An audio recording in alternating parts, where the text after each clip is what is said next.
안녕하세요. 저는 이제 50을 코앞에 둔 여자입니다. 그동안 저 나름대로 인생의 희노애락을 겪으며 쏜새같이 지나온 세월을 뒤돌아보니 어느새 이만큼이나 훌쩍 흘러 있었다는 것을 실감할 때마다 참 새삼스러운 마음이 듭니다. 힘든 일 겪을 때는 그렇게 시간이 더디게만 흘러가는 것 같더니 지금에 와서 문득 제 나이를 떠올릴 때마다 깜짝깜짝 놀란다니까요. 세월의 무상함은 이곳에서 함께 인생 사는 사연 나누시는 여러분들께서도 공감하실 것 같아요. 살아올 때는 사람 노릇한다고 애먹느라 그래도 지지부진하게 느껴지던 인생이 다 끝나고 돌이켜보면 견딜만한 추억이라고 미화하는 걸 보니 시간이 약이라는 어르신들 말씀이 틀린 것도 아닌 모양이에요. 저 역시 여러분들 못지않게 인생의 사건 사고가 참 많은 인간이었다는 생각이 듭니다. 열심히 살아보겠다고 아등바등하고도 뜻대로 이뤄지지 않아 절망했던 적도 있어요. 죄 지은 놈 따로 있는데 저 혼자만 억울한 꼴이 되어 속이 뒤집힐 것만 같은 우라에 잠 못 들던 시절도 있습니다.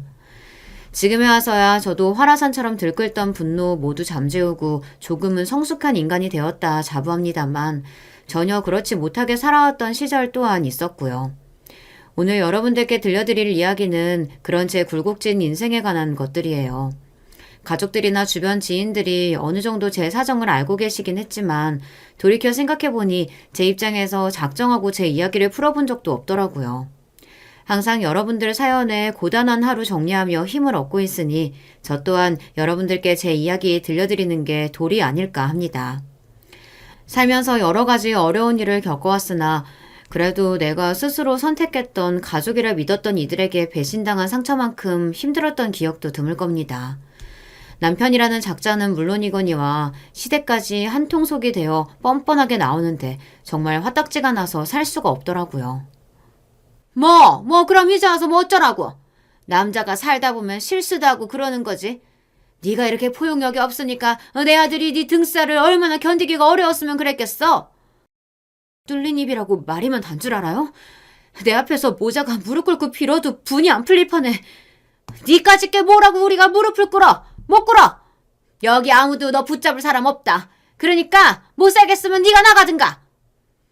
아무리 콘 심은 데 콩나고 팥 심은 데 팥난다고 하지만 아들놈이 밖에서 헛짓거리하고 돌아다녔는데도 며느리인 저에게 일말의 양심의 가책조차 느끼지 않는 시어머니였습니다. 저는 그런 놈만 믿고 저 성질머리 고약한 시어머니 결혼 생활 내내 참고 견뎌줬는데 마지막에 사람 뒤통수를 쳐도 이따위를 치다니 남편 놈과 저 시엠이라는 여자까지 아작아작 씹어버리고 싶은 마음이었죠. 어미나 자식 새끼나 방귀 낀 놈이 성내는 꼴이 딱 모자지간이 확실했습니다. 제가 결혼을 한 게 20대 후반에서 가 30으로 접어들 무렵이었습니다. 그 전까지는 고등학교 졸업 이후 엄마가 하시던 장사일을 둘이서 함께 하고 있었고요. 저 중학생 때 이후로 저희 엄마가 홀로 외동딸인 저를 키워주셨습니다. 여자 혼자 자식 키우는 게 쉬운 일이 아니죠. 저희 친정어머니라고 예외일 순 없었고요. 혼자서 하루 종일 제대로 허리 필 여유도 없이 가게 일 보신다고 그간 몸도 많이 상하셨던 친정어머니셨습니다. 일 없다. 내가 자식 새끼한테까지 지 먹고 살 것 같으냐? 엄마 먹고 사는 건 어떻게든 엄마가 알아서 하니까 너는 네 일이나 신경 써. 속으로는 그렇게 생각 안 하시면서도 항상 말투가 곱지 않으셨던 엄마가 마음에도 없이 미운 소리를 하셨어요. 하지만 그게 본심이 아니라는 것은 저도 잘 알고 있었어요. 다부지게 홀로 서기를 시작하셨던 친정엄마셨으나 어디 세상이 자식들인 홀로 된 여자에게 그리 포근한 곳이랍니까? 아직 미처 성인도 되지 못한 제 앞에서는 어떻게든 힘든 티를 숨기려고 하시던 엄마셨지만 온몸에 파스 냄새가 진동하는 엄마를 늘 보며 자라왔는데 엄마 노고를 제가 알아주지 않으면 대체 누가 알아주겠어요. 그래, 어차피 우리 모녀한테 있을 거라곤 지금 저 가게 하나가 전부인데 엄마 혼자 고생시킬 바에야 모녀가 함께 팔을 걷어붙이고 힘을 내다 보면 엄마 혼자 고생하실 때보다야 형편이 좀 낫지 않겠나 하는 생각이었습니다. 어차피 저도 공부머리가 있는 편도 아니었고 그렇다고 무슨 특출난 재주가 있는 것도 아니었고요. 취업 준비한다고 고생해서 별 능력 없는 제 선에서 기대할 법한 얼마 되지 않는 월급 받으며 스트레스 받느니 그나마 우리 거라는 보람이라도 있는 엄마 일 힘껏 도우며 살아가는 것도 나쁘지 않겠다는 생각이었습니다. 어차피 무슨 일을 하든지 간에 벌어먹고 살려고 하는 일인데 고생스럽지 않은 일이라는 게 있겠나 싶었어요. 이왕 그럴 바에는 가족끼리 합심하는 편이 나을 것 같았습니다. 실제로 엄마랑 일하면서 크고 작은 문제로 다투는 일도 잦았으나 그만큼 서로의 존재로부터 위안을 얻는 일도 많았습니다. 처음에 그렇게 제가 엄마 가게일 함께하는 걸 못마땅하게 생각하셨던 엄마도 막상 항상 저와 붙어있으며 일을 하시게 되니 은근히 그런 상황을 마음에 들어 하신다는 건 쉽게 눈치챌 수 있었습니다. 여자 혼자 장사한다고 만만하게 여기고 함부로 대하는 인간들도 모녀가 함께 달려들 때는 예전처럼 뻔뻔스럽게 굴지는 못하더라고요. 더군다나 저희가 서로의 유일한 가족이었다 보니 뭐 하나 엄마나 저를 괴롭히려고 들면 눈에 쌍심지를 켜고 달려드는 판에 상대 쪽에서도 저희 모녀를 함부로 건드릴 수 없게 된 거죠. 다른 사람도 아니고 내 엄마, 내 새끼한테 함부로 구는 인간 꼴을 어떻게 두 눈 뜨고 곱게 봐줄 수가 있겠습니까? 그러니 나날이 전투력은 더욱 상승해갔죠. 혼자서는 나름대로 대응한다고 하더라도 곁에서 억울한 마음을 달래주거나 편들어줄 리도 없으니 아무리 강단 있는 저희 엄마도 쉽게 주눅들기 쉬웠겠죠. 하지만 이제 곁에 누구보다 소중한 가족이 함께 있는데 엄마도 혼자 계실 때보다는 더 씩씩해진 것 같았고요. 그렇게 주변 상인 지인분들 사이에서 저희 모녀는 본의 아니게 쌈딱이 되었습니다. 그러다 보니 영세 사업자로 살면서 어쩔 수 없이 맞닥뜨리게 되는 불합리한 상황이나 어려운 일이 생길 때마다 저희 모녀를 찾으시는 분들도 많으셨고요. 그렇게 서로 도움을 주고받다 보니 상인 간의 정이 쌓이기도 했습니다. 아유, 우리 윤미만한 효녀가 없다. 네 엄마 너 여기 와서 일하기 전까지만 하더라도 사람이 아주 새침한 게 깍쟁이 같고 좀 얄미운 데가 있고 그랬거든. 근데 딸내미가 옆에 있어 그런가 확실히 예전보다는 우리한테 날도 덜 세우는 것 같고 또 그렇게 가깝게 지내다 보니 생각했던 것보다 사람도 괜찮은 것 같고 여튼 네 엄마 지금 이렇게 주변 사람들이랑 잘 어울리면서 지내는 거 다 네 덕이다. 이 옆에 내가 애 앞에서 쓸데없는 소리를 하고 있어. 은근슬쩍 저희 엄마 흉을 보시며 저를 추켜 세워주시는 이웃 상인분들 말씀에 어머니께서 민망해하시며 타박을 하셨습니다. 지금이야 장사한다고 세상 억척스러운 아줌마가 되셨습니다만 저희 엄마라고 뭐 처음부터 그런 사람이었겠습니까? 자식 새끼는 날로 커가는데 앞으로 살아갈 길이 막막하니 어떻게든 저 번듯하게 키워보겠다고 갖은 고생을 겪으셨을 친정엄마셨습니다.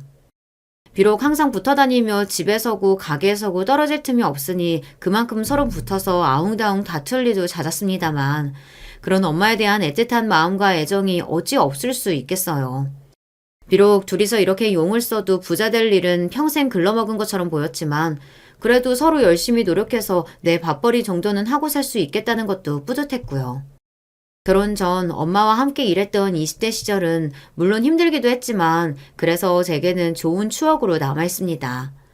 친정 어머니에게 역시 그럴 거라고 믿어요. 후에 남편이 되었던 남자친구 역시 엄마와 함께 가게 일을 하던 시절에 알게 되었습니다. 저희 가게와 직접적인 연관이 있었던 사람은 아니었고 주변 상가 여러 곳에 물건을 납품하던 업체 쪽 수금 담당 직원이었어요. 사람이 변죽이 좋아서 저희 상인들 어울리는데도 한 번씩 불쑥불쑥 나타나고는 하더니요. 한동안 저를 눈여겨보았는지 은근슬쩍 관심을 표하더라고요. 저야 항상 일하느라 바빴지. 주변에 계신 상인분들도 거의 저희 어머니 또래이거나 좀 젊은 축에 속한다 해도 다 아이의 아버지들이다 보니 그런 젊은 남자 만날 기회가 좀처럼 찾아오지를 않았죠. 그럴 때마다 엄마가 너도 뭐라도 찍어 바르고 밖에 나가서 남자 좀 만나라 성하셨어요. 하지만 가뜩이나 가게 일하고 나서 피곤해 죽겠는데 그럴 정신까지 들지는 않더라고요. 드물게 한 달에 며칠 안 되는 휴일에는 손도 까딱 안 하고 집에서 엄마랑 늘어지게 쉬었습니다. 그렇게 해도 겨우 피로가 풀릴까 말까 했으니까요. 그 와중에도 저보다 훨씬 몸이 상하셨을 엄마 몸 구석구석 주물러 드린다고 시간을 쏟았습니다.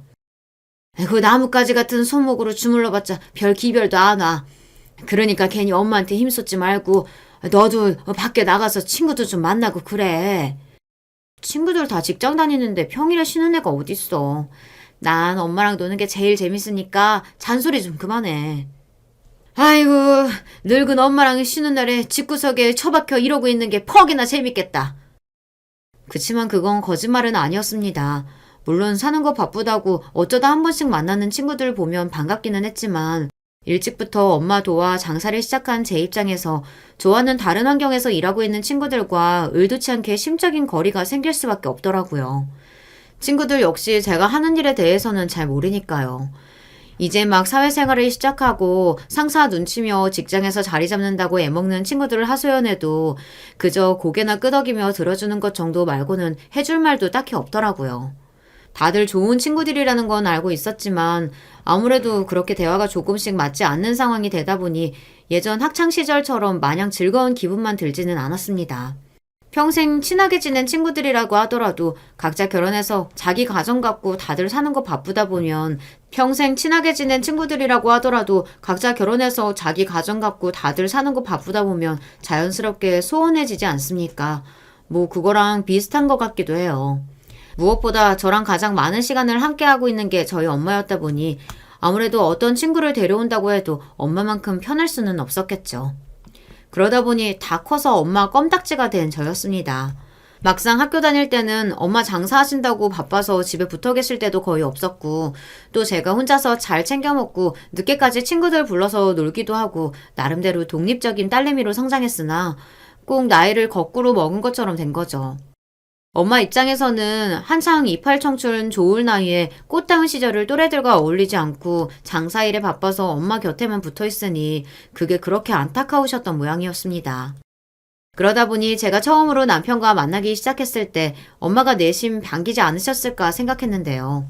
엄마 반응이 생각보다 미지근했습니다.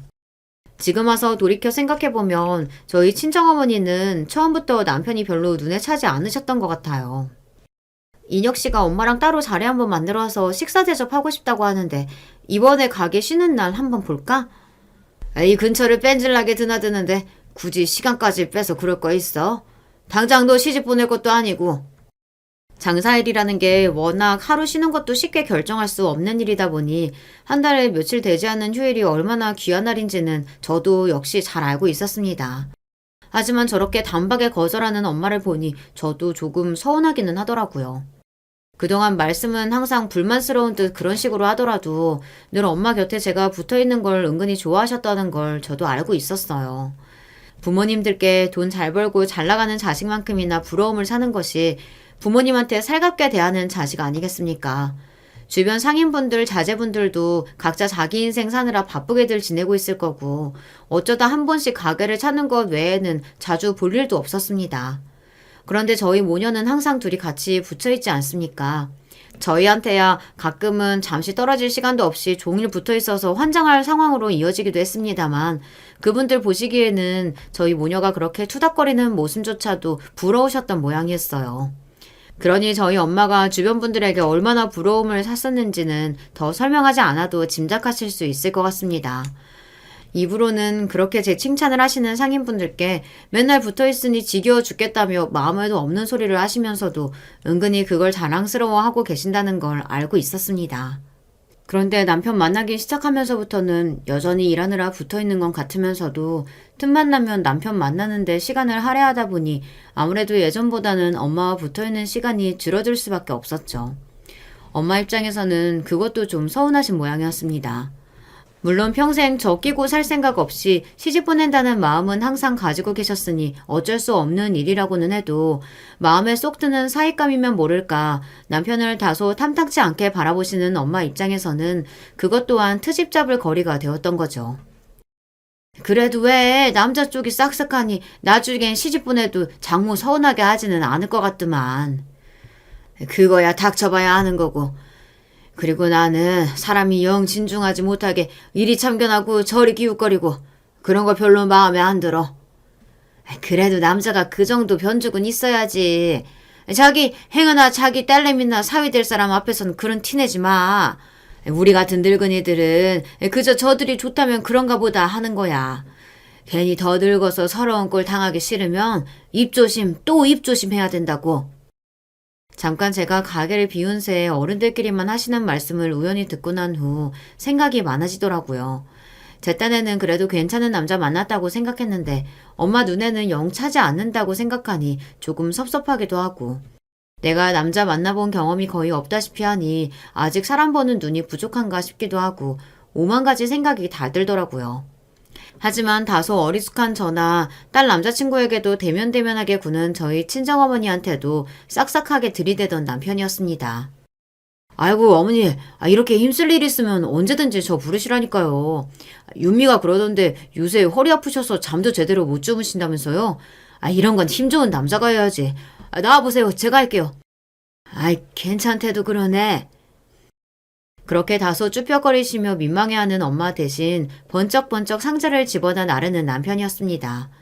저는 저렇게라도 저 사람이 저희 친정어머니께 잘 보이려고 노력하는 모습이 내심 뿌듯했어요. 저 사람이 아무 상관도 없는 사람이면 여기까지 와서 왜 저 짓을 하고 있겠습니까? 저게 다 우리 엄마한테 잘 보여서 나랑 결혼하고 싶은 마음에 그런 거라고 생각하니 속으로는 유치하게도 우쭐하기도 했어요. 그럼에도 불구하고 여전히 남편에 대한 이야기가 나올 때마다 은근히 인상을 들먹이며 쉽게 좋은 소리를 해주지 않으시는 친정엄마였습니다. 엄마, 그래도 요새 인혁 씨가 엄마 신경도 많이 쓰고 잘하려고 많이 노력하잖아. 이 정도야. 너희 아빠도 결혼 전에 우리 친정 부모님한테 이 정도는 했다. 엄마. 생각지도 못하게 갑자기 소환된 아버지에 대한 말에 제가 대번에 정색을 했습니다. 그동안 저희 모녀에게 있어서 제 친아버지의 존재는 거의 금기조차 다름없었어요. 제가 저희 엄마가 저 중학교 때부터 저를 혼자 키우기 시작했다고 앞서 말씀드렸죠. 저희 엄마가 혼자서 저를 낳으셨을 리 없고 제게도 당연히 친아버지야 있죠. 이제는 그게 언제인지 까마득하긴 하지만 저 역시 엄마 아버지 밑에서 세 식구가 같이 살던 시절이 있었습니다. 그 당시에는 집안 형편이 엄마랑 둘이서만 사는 지금보다야 훨씬 나았습니다. 친가 쪽이나 아버지가 벌이가 좋으신 편이었어요. 저희 엄마도 지금이야 외할머니 외할아버지 다 돌아가시고 어디 도움받을 만한 친정 어르신이라고는 없다시피 하지만 꽤나 부유한 집에서 곱게 자란 분이기도 했고요. 친조부모님과 외조부모님께서 진짜 교류가 있으셨던 분이셔서 집안 소개로 만나 결혼하셨다고 들었습니다. 그러니 저희 엄마는 아버지와 이혼해서 저 데리고 나오시기 전까지는 좋은 집에서 호강하고 사시며 손에 물 한 방울 묻히지 않고 사시던 그야말로 사모님이셨습니다. 집에 살림을 따로 봐주던 도우미 분까지 계셨으니 지금하고 비교하면 처지가 달라도 너무 달라진 거죠. 그럼에도 불구하고 서슴없이 엄마를 택해 그 집구석을 나온 저였습니다. 어린 마음에는 엄마가 최고라고 생각하니 치기 어린 마음에 했던 행동이라고 생각하실지는 모르겠으나 제 입장에서는 그래야만 했던 이유가 있었습니다. 부모님 결혼 파탄의 원인은 전적으로 제 친아버지에게 있었습니다.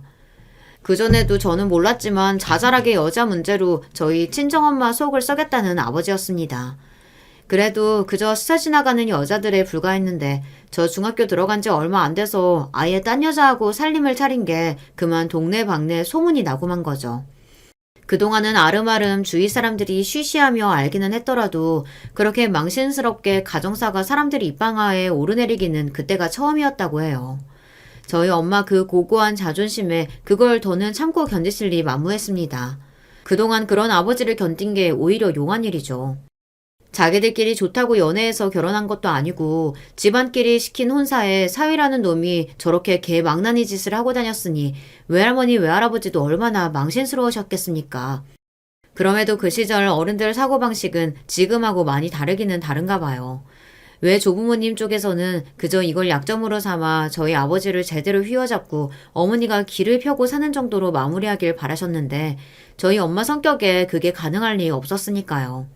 딸 자식이 이혼하겠다고 난리를 피우자 친가 쪽이고 외가 쪽이고 할 것 없이 우리 집안에 이혼은 절대 안 된다며 펄펄 뛰시는 바람에 이혼하면서 친가 쪽은 물론이거니와 외가와도 절연을 하게 된 엄마와 저였습니다.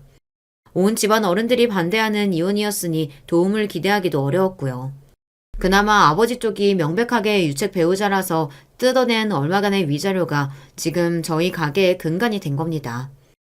그렇게 양쪽 집안에 학을 떼고 저희가 떨어져 나왔으니 저나 엄마나 그 집 나온 이후로는 아버지에 대한 이야기는 일절 꺼내지 않았습니다.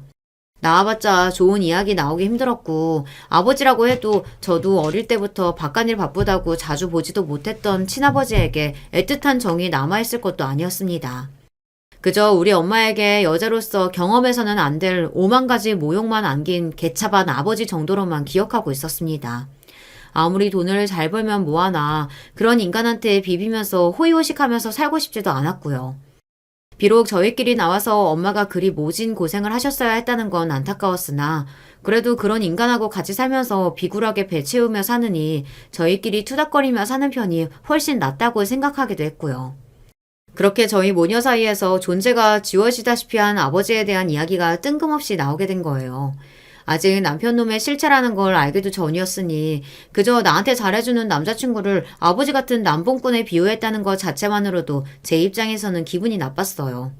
엄마도 무심코 뱉어놓고 아차 싶었던지 답지 않게 제 눈치를 보셨습니다. 아니, 그래.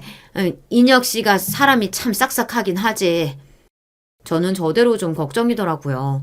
저한테 엄마는 이제 하나밖에 남지 않은 가족인데 끝까지 저 사람을 마음에 들지 않아 하고 결혼을 반대하시기라도 하면 어쩌나 염려도 되었고요.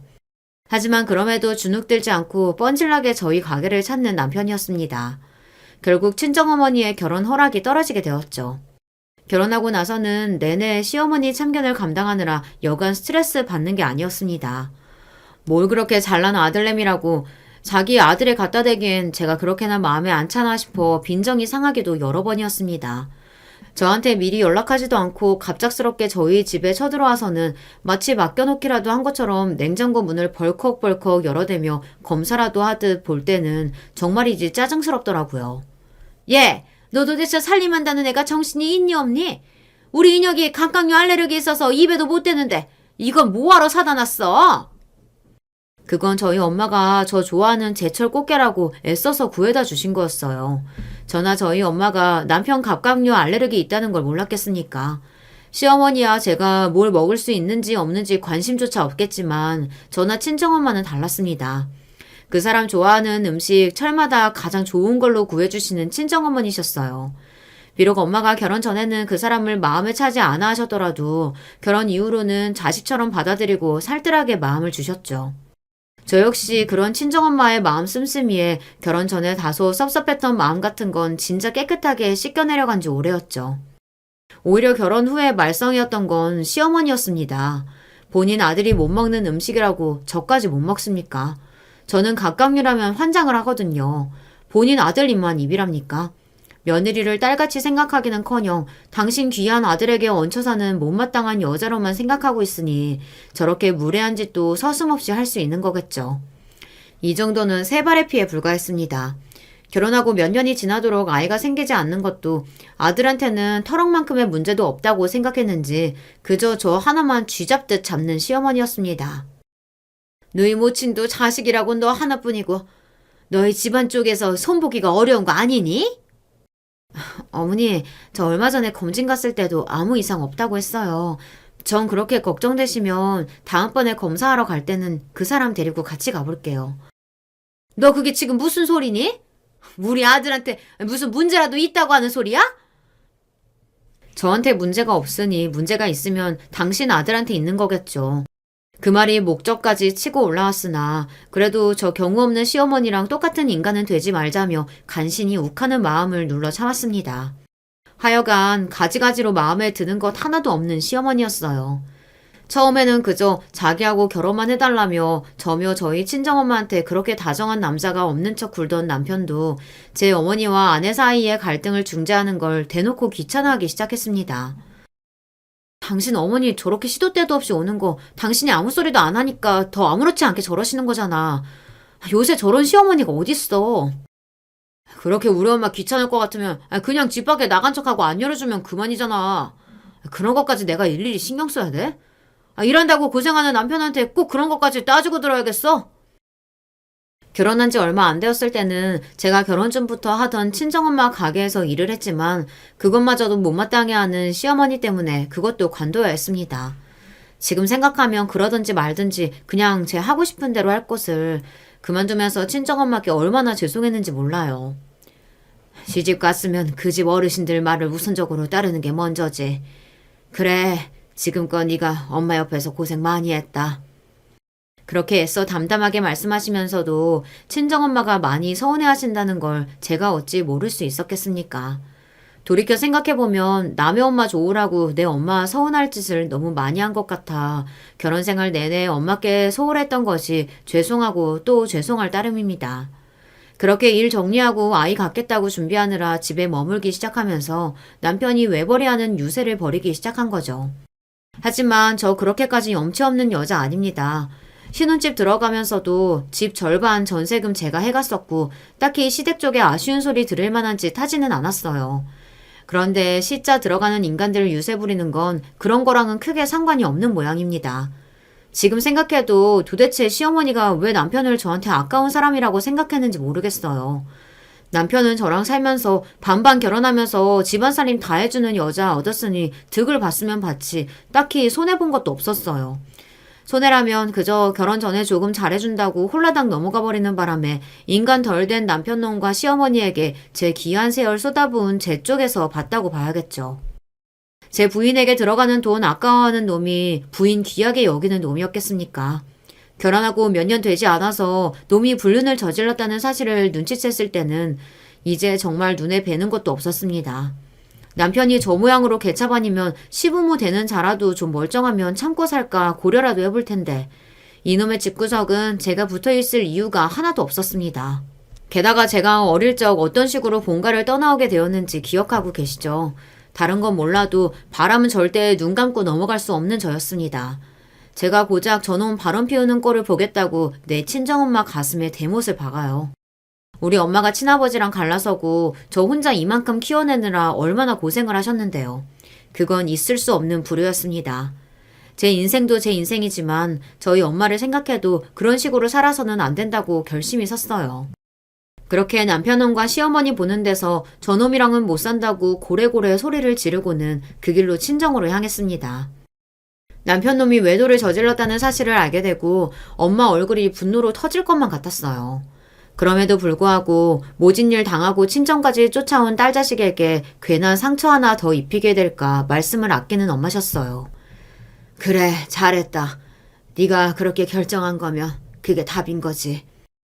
긴 말씀 하지 않으시고 그렇게만 말씀해 주시는 엄마께 죄송한 마음을 금할 길이 없었지만 또 그만큼 든든하기도 했습니다. 내 편인 적도 없었던 남편놈하고 갈라선다고 내가 세상에 홀로 동떨어질 일은 없을 거라고 생각하니 이혼이 그렇게 무섭게 느껴지지만은 않더라고요. 그럼에도 이혼 소송하면서 정말이지 못 볼 꼴 많이 봤습니다. 특히나 그 시엄이라는 여자는 제 아들이 불륜을 저질렀는데도 부끄러운 줄도 모르더라고요. 이혼 얘기 나온 이후부터 바람 피운 남편놈보다 제 자식 잘못은 모른 척하고 며느리만 죽이려면 만드는 그 시모라는 여자가 더 증오스러울 지경이었습니다. 야, 네가 뭔데 내 아들하고 이혼하니만이 건방을 떨어? 이혼을 해도 우리 인혁이가 한다면 하는 거지. 옆에 내가 어디서 건방지게 이혼을 입에 올려? 입 닫아요. 어머님은 수치심이라는 것도 없어요? 자식이 저렇게 더러운 짓을 했으면 부모로서 대신 사과를 해도 모자를 파네. 지금 뻔뻔하게 내 탓하는 거예요? 여자가 집에서 조신하게 남편 뒷바라지 잘하고 있으면 우리 인혁이 같이 순한 애가 왜 그런 헛짓거리를 하고 다녔겠어? 지위라고 왜 우는 소리도 좀 들리고 해야 집 같은 거지. 애 하나 못 나오면서 내 아들 그렇게 외롭게 만들어 놓고 뭘 잘했다고 시애미 앞에서 큰 소리를 치냐고. 귀한 딸 자식 기만한 것도 모자라 먼저 불륜 저질러 놓고 이혼의 책임을 제게 돌리는 시어머니에게 저희 친정어머니도 결국 폭발하고 말았습니다. 이 정신 나간 옆에 내가 지금 감히 누구 딸이 잡고 있어. 네 더러운 아들놈이나 잡을 일이지. 내가 그 새끼 그거 처음부터 마음에 안 들었어. 인상 야비하게 생긴 게 지금 보니까 제 어미랑 똑같아가지고는. 뭐? 내 딸이 애를 못 낳아?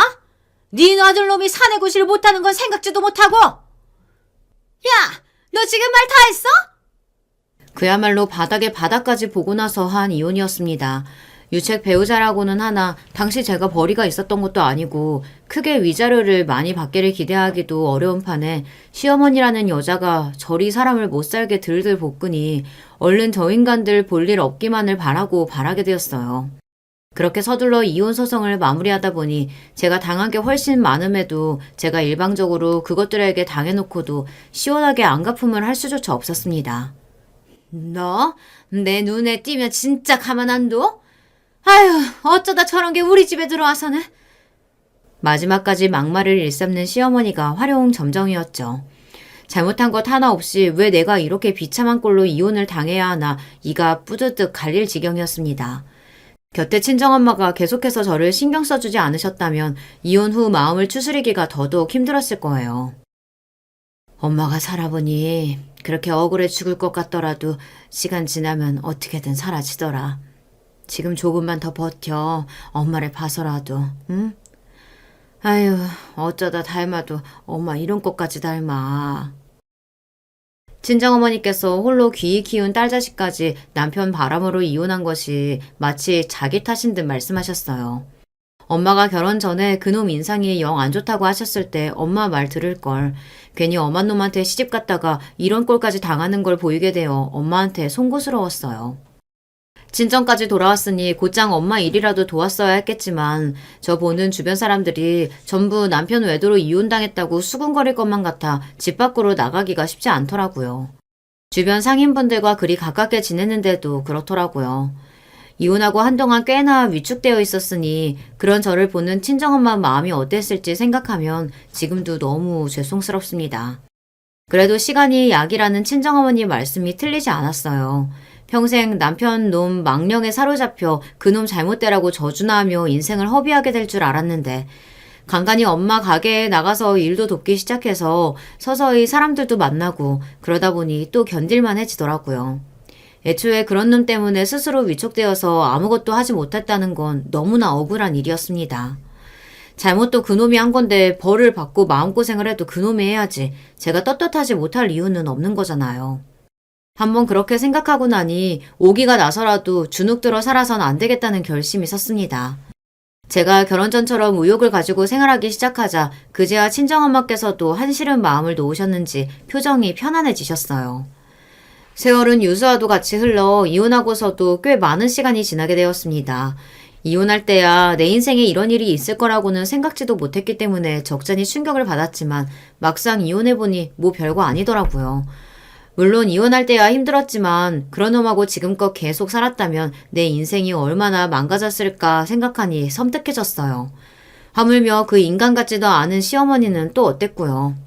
그런 것들 사이에 있으면 정신이 멀쩡한 사람도 정신병 걸리기 딱이었을 겁니다. 똥이 더러워서 피하지 무서워서 피하나요? 하루라도 빨리 그것들과 인연을 끊어낸 것을 잘한 선택이었다고 한참이 지나고 나서야 제 선택을 긍정할 수 있게 되었습니다. 어머 세상에, 이게 누구야? 그래서 이혼한 지 근 10년 세월이 흐른 뒤 저쪽에서 먼저 저를 알아보고 아는 체를 했을 때도 그게 누구인지 한참 기억을 더듬어야 했어요. 세월이 흘러 고약한 심보가 더욱 얼굴로 올라온 모양인지 10년 만에 다시 만난 시모의 얼굴은 표독스러운 늙은이의 모습으로 변해 있었습니다. 사람이 나이 들수록 인격에 얼굴이 묻어난다는 말이 괜한 말이 아니더군요. 그동안 또 주변에 얼마나 업을 쌓으며 살아왔을지 보지 않아도 충분히 짐작이 갔습니다. 저쪽에서 저렇게 저 아는 척 한다고 제가 굳이 대꾸해줘야 할 이유가 있나요? 이혼할 때만 하더라도 고약한 전 시모 폐악 부리던 걸 떠올리기만 해도 물이라도 떠놓고 시엄이 잘못되라고 저주라도 걸고 싶었어요. 하지만 10년 세월은 그런 미움조차도 희석하게 하는 힘이 있더군요. 이제 와서 나 잘 먹고 잘 살고 있는데 저것들 어찌 살았는지 궁금해한 적도 없어요. 다시 만났다고 새삼스레 반가움이 솟을 사이도 아니었고요. 그렇게 그저 무심하게 모르는 사람인 것처럼 지나치려는데 그런 제 앞을 전 시모가 막아섰습니다. 야! 너 사람이 말하는데 어디 못 들은 채 하고 있어? 싸가지 없이. 너 아주 여전하구나? 뭐 좋은 인연이었다고 대충 모른 척하고 지나가면 그런 줄 알 것이지 부득부득 사람을 멈춰 세우고는 악담을 쏟아내는 꼴을 보니 저 여자는 죽기 전까지 갱생하기는 글렀다 싶었습니다. 저희가 마주친 곳은 강남 모처의 한 빌딩이었습니다. 워낙 유동인구가 많은 곳이다 보니 전 시모가 그렇게 우악스럽게 시끄럽게 소란을 벌이니 하나둘 저희에게 시선이 모이기 시작했어요. 그럼에도 창피한 줄도 모르는 시모였습니다. 제가 살아오면서 몇 가지 알게 된 지혜가 있다면 저런 류의 인간일수록 억울하다고 똑같이 대거리했다간 겉으로 보기엔 저까지 똑같은 수준 떨어지는 인간으로 보이기 십상이라는 거예요. 저 여자 도발 몇 마디에 파르르 울분을 숨기지 못했던 요령없던 시절의 저도 아니고 저도 이제 세상 사는 이치를 어느 정도는 배워가고 있는 중이었습니다. 저런 인간들은 무시가 답이죠. 업신여길수록 혼자 분해서 설치는 게 저런 부류 인간들 특징이니까요. 그렇게 여전히 대꾸 한마디 하지 않은 채 무심한 눈으로 한번 쓱 바라보고는 다시 제 갈 길을 가려 했습니다. 그러자 제 뒤통수에 대고 그 여자가 빽 소리를 질렀어요. 야! 주제에 이런 데도 들락거리고 우리 아들한테 이혼당하고 밥이나 먹고 사나 했더니 이런 데서 다 마주친다. 이래서 사람 인생이란 거 참 모르는 거야.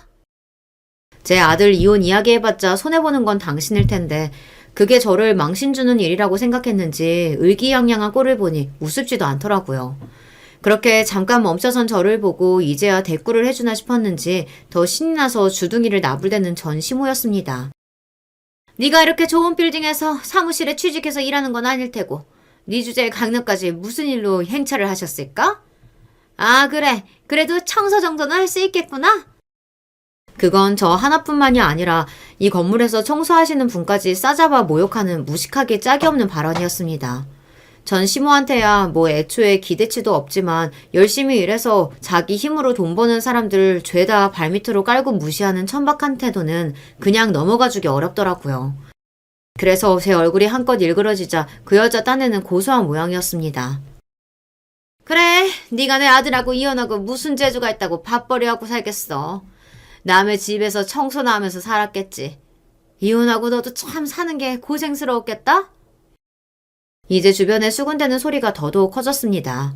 이 정도로 소란을 일으켰으니 저쪽에서 경비 서시는 분이 다가오는 게 보이더군요.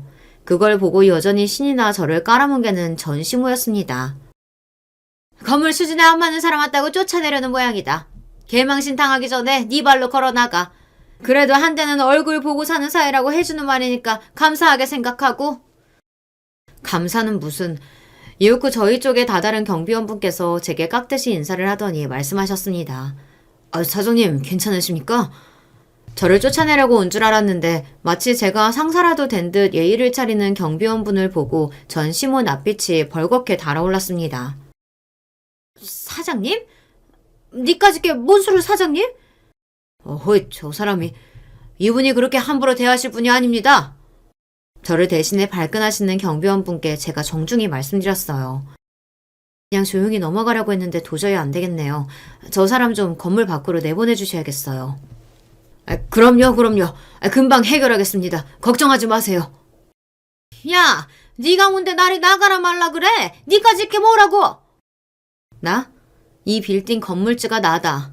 자격? 지금 누가 누구한테 자격을 따지는 건데 감히 내 건물에서 이렇게 무식하게 추태를 부려? 대기야말로 주제에 어떻게 내 건물까지 기어들어올 생각을 했는지. 나 참 가짜나서. 더 말 섞여도 입 더러워지는 기분이니까 더 소란 피우지 말고 내 건물에서 깝치지 말고 썩 꺼져. 아니 건물이라니 뜯어먹을 것 쥐뿔도 없던 것이 무슨 수로 이런 큰 빌딩을. 아니 그래도 이 여자가? 사장님 그냥 경찰에 넘길까요? 내 선에서 처리하려고 했는데 계속 저렇게 설치면 그럴 수밖에 없겠네요. 그 말에 그제야 방자하게 놀려대던 주둥이를 합 닫은 전 시모였습니다. 흥분해서 난리를 치다가도 서서히 모든 게 현실이라는 걸 깨달았는지 얼굴에 핏기가 사라진 전 시모였어요. 너 이렇게 좋은 건물까지 있는데 나나 우리 인혁이한테 한마디도 하질 않은 거였어? 무슨 배신이라도 당한 사람 마냥 저를 억울하다는 듯 쳐다보고 있는 그 여자 꼴을 보니 황당하더라고요. 마치 자기들 건물을 제가 빼앗기라도 한 것 같은 태도에 그만 실소가 터져나왔습니다. 도대체가 저놈의 집구석 사고방식이라는 걸 이해하려고 해야 할 수가 없어요. 제가 그때 이 건물을 가지고 있었다 한들 자기들이랑 무슨 상관이랍니까? 무식한 것들이 무력 부리는 것만큼 추한 게 없다는 생각을 하며 전 시모를 한껏 깔아뭉개며 말했습니다. 그게 대기랑 무슨 상관이라고? 내가 건물을 가지고 있든 말든 당신네랑은 아무 상관없지. 그러고 보면 그때 이혼한 게 얼마나 다행스러운지 몰라. 안 그랬으면 니들같이 천박한 거지 같은 인간들이랑 지금껏 엮였을 거 아냐. 아휴, 내가 내 인생 시궁창에 처박을 뻔했지 뭐야. 양쪽에 어깨에 떡 벌어진 경비원들을 대동하고 있으니 저도 모르게 그때 당했던 것들을 대갚아주고 싶다는 다소 유치한 생각이 들더라고요. 제가 그렇게 모욕을 주는데도 예전과는 달라진 서로의 위치를 실감한 모양인지 아까와는 다르게 제대로 입도 못 대는 전 시모였습니다. 그런 시모에게 마지막으로 쐐기를 날린 저였죠.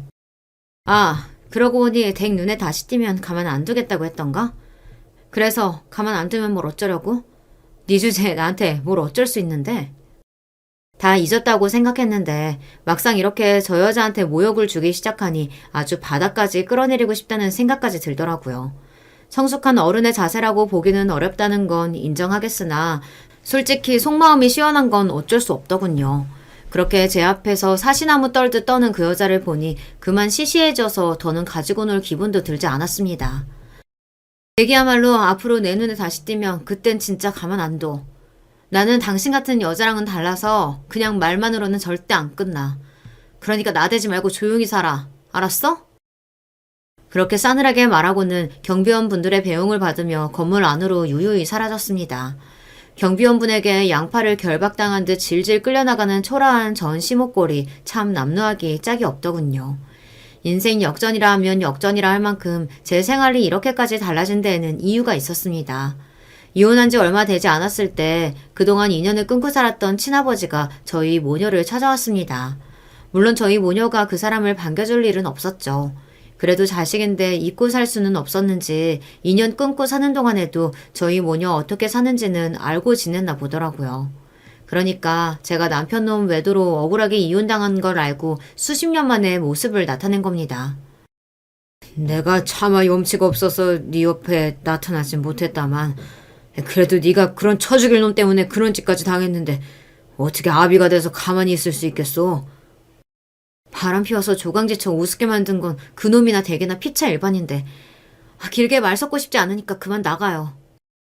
그렇게 매몰차게 내쫓기고도 나한테 자식은 너 하나뿐이라는 둥, 나 가고 나면 내 재산 너 아니면 누굴 물려주겠냐는 둥 말년에 주접을 떠는 친아버지였습니다.